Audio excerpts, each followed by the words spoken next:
Hello ನಮಸ್ತೆ, welcome to my channel. ಇವತ್ತು ನಾವು ರುಚಿಯಾದ ಆರೋಗ್ಯಕರವಾದ ದಾಲ್ ಕಿಚಡಿ ಮಾಡೋದು ಹೇಗೆ ಅಂತ ನೋಡೋಣ. ಮೊದಲಿಗೆ ಅಕ್ಕಿ ಮತ್ತು ಹೆಸರು ಕಾಳನ್ನು 2 ಸರಿ ತೊಳ್ಕೊಂಡು ಅದನ್ನು ನೆನೆಯೋಕ್ಕಿಡೋಣ.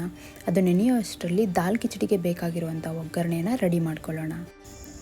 ಇದೆಲ್ಲವೂ ಒಗ್ಗರಣೆಗೆ ಬೇಕಾಗಿರುವಂಥ ಪದಾರ್ಥಗಳು. ಮೊದಲಿಗೆ ಕುಕ್ಕರಲ್ಲಿ 1 ಟೇಬಲ್ ಸ್ಪೂನ್ ಬೆಣ್ಣೆ, 2 ಟೇಬಲ್ ಸ್ಪೂನ್ ಆಯಿಲ್ ಹಾಕ್ಕೊಂಡು ಬಿಸಿ ಮಾಡ್ಕೋಬೇಕು. ನಂತರ ಅದರಲ್ಲಿ ಜೀರಿಗೆ, ಮೆಣಸು, ಕರಿಬೇವು, ಗೋಡಂಬಿ, ಒಣಗಿರೋ ಮೆಣಸಿನ್ಕಾಯಿ ಹಾಕ್ಕೊಂಡು ಸ್ವಲ್ಪ ಹೊತ್ತು ಫ್ರೈ ಮಾಡ್ಕೋಬೇಕಾಗುತ್ತೆ.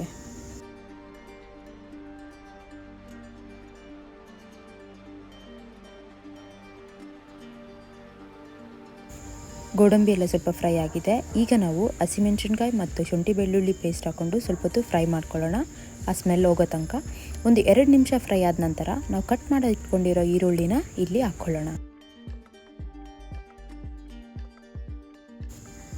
ಈರುಳ್ಳಿನ 5 ರಿಂದ 10 ನಿಮಿಷ ಚೆನ್ನಾಗಿ ಫ್ರೈ ಮಾಡ್ಕೊಳ್ಳೋಣ. ಅದು ಕಲರ್ ಚೇಂಜ್ ಆಗೋ ತನಕ, ಅದರಿಂದ ಟೇಸ್ಟು ಚೆನ್ನಾಗಿರುತ್ತೆ. ಈಗ ಟೊಮೆಟೊನ ಆ್ಯಡ್ ಮಾಡಿಕೊಂಡು ಚೆನ್ನಾಗಿ ಮಿಕ್ಸ್ ಮಾಡ್ಕೊಳ್ಳೋಣ. ನಿಮಗೇನಾದರೂ ಟೊಮೆಟೊಸ್ ಬೇಗ ಬೇಯಬೇಕು ಅಂತ ನಿಮ್ಗೆ ಅನಿಸ್ದಲ್ಲಿ ಈ ಸ್ಟೇಜಲ್ಲಿ ನೀವು ಸ್ವಲ್ಪ ಉಪ್ಪನ್ನು ಹಾಕ್ಕೊಂಡ್ರೆ ಟೊಮೆಟೊ ಸ್ವಲ್ಪ ಬೇಗನೂ ಬೇಯುತ್ತೆ. ಟೊಮೆಟೊ ಸ್ವಲ್ಪ ಸಾಫ್ಟ್ ಆದಮೇಲೆ ಅರಿಶಿಣದ ಪುಡಿ, ಖಾರದ ಪುಡಿ ಮತ್ತು ಧನಿಯಾ ಪುಡಿನ ಹಾಕ್ಕೊಂಡು ಸ್ವಲ್ಪ ಮಿಕ್ಸ್ ಮಾಡ್ಕೋಬೇಕು ಚೆನ್ನಾಗಿ. ಈಗಲೇ ನಾವು ಗರಂ ಮಸಾಲನೂ ಹಾಕ್ಕೊಂಡು ಮಿಕ್ಸ್ ಮಾಡ್ಕೊಳ್ಳಿ. ಇದೆಲ್ಲವನ್ನು ನಾವು ಕವರ್ ಮಾಡಿ ಒಂದು ಸ್ವಲ್ಪ ಹೊತ್ತು ಬೇಯಿಸ್ಕೋಬೇಕಾಗುತ್ತೆ, ಆಯಿಲ್ ಸಪ್ರೇಟ್ ಆಗೋ ತನಕ. ಆಯಿಲೆಲ್ಲ ಸೈಡಲ್ಲಿ ಬರ್ತಾ ಇದೆ. ಈ ಹಂತದಲ್ಲಿ ನಾವು ನೆನೆಸಿಟ್ಕೊಂಡಿದ್ದಂಥ ಅಕ್ಕಿ ಮತ್ತು ಹೆಸರು ಕಾಳನ್ನು ಇದಕ್ಕೆ ಸೇರಿಸ್ಕೊಳ್ಳೋಣ. ನಾವು ಅಕ್ಕಿ ಮತ್ತು ಹೆಸರು ಕಾಳು ಎಷ್ಟು ತೊಗೊಂಡಿರ್ತೀವೋ ಅದರ 3ರಷ್ಟು ಇಲ್ಲ 4ರಷ್ಟು ನೀರು ಹಾಕಿದ್ರೂ ನಡೆಯುತ್ತೆ. ಸ್ವಲ್ಪ ನೀರಿದ್ದರೂ ಇದನ್ನು ತಿನ್ಬೋದು. ಈಗ ರುಚಿಗೆ ತಕ್ಕಷ್ಟು ಉಪ್ಪನ್ನು ಹಾಕ್ಕೊಂಡು ಕುಕ್ಕರ್ನ ಕ್ಲೋಸ್ ಮಾಡಿ 3 ವಿಜಿಲ್ ಕೂಗಿಸ್ಕೊಳ್ಳೋಣ.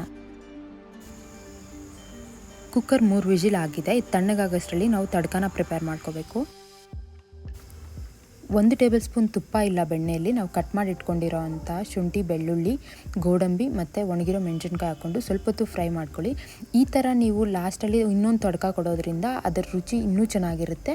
ಒಂದ್ಸಲ ಈ ಥರ ಟ್ರೈ ಮಾಡಿ ನೋಡಿ.